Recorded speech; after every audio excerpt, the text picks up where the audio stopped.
The tourism industry has slowly started to reopen after months of inactivity caused by the COVID-19 pandemic. In the Maasai Mara Game Reserve, preparations are in top gear to receive tourists as hotels and camps begin complying with the Ministry of Health guidelines. NTV Science editor Zainab Wandati is in the Mara, and as she reports, the county government of Narok has begun testing all workers in the reserve for COVID-19.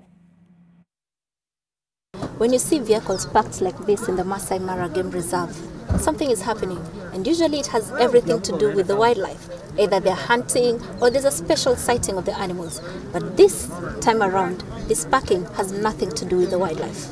This is the Kikorok airstrip in the Maasai Mara National Reserve.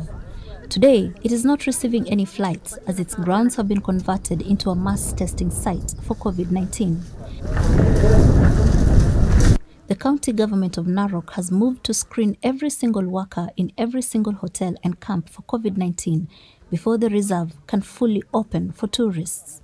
The first preparedness that we needed was to make sure that the camps and lodges are fully compliant, and that is making sure that their staff are COVID-19 free. Tunatarajia ni kwamba kama tutaweza sampuli zetu zitaweza kuchukuliwa za wafanyikazi wetu ili tukaweza kupewa idhini ya kufungua hoteli.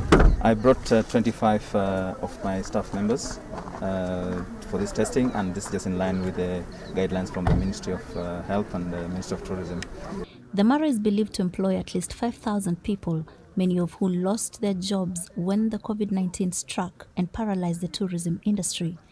In the days after the cessation of movement orders were lifted, the reserve has seen growing interest from local tourists, making the hoteliers hopeful.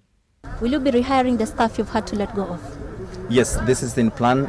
We are very, very clear. Actually, we don't call it letting off. We actually just basically had to put a bit of a pause onto the entire structure. Kila mahoteli ikipata hizo permits za health na dunia inji ifunguliwe, tunatumai ya kwamba kazi itarudi kama kawaida. The county says it expects to test at least 2,000 workers, and so far 400 have been tested. And although many of the hotels and camps say they are ready to reopen as soon as next week, many others will wait for the first week of August when the wildebeest migration will be in full gear. Zainab Wandati, NTV, in the county of Narok.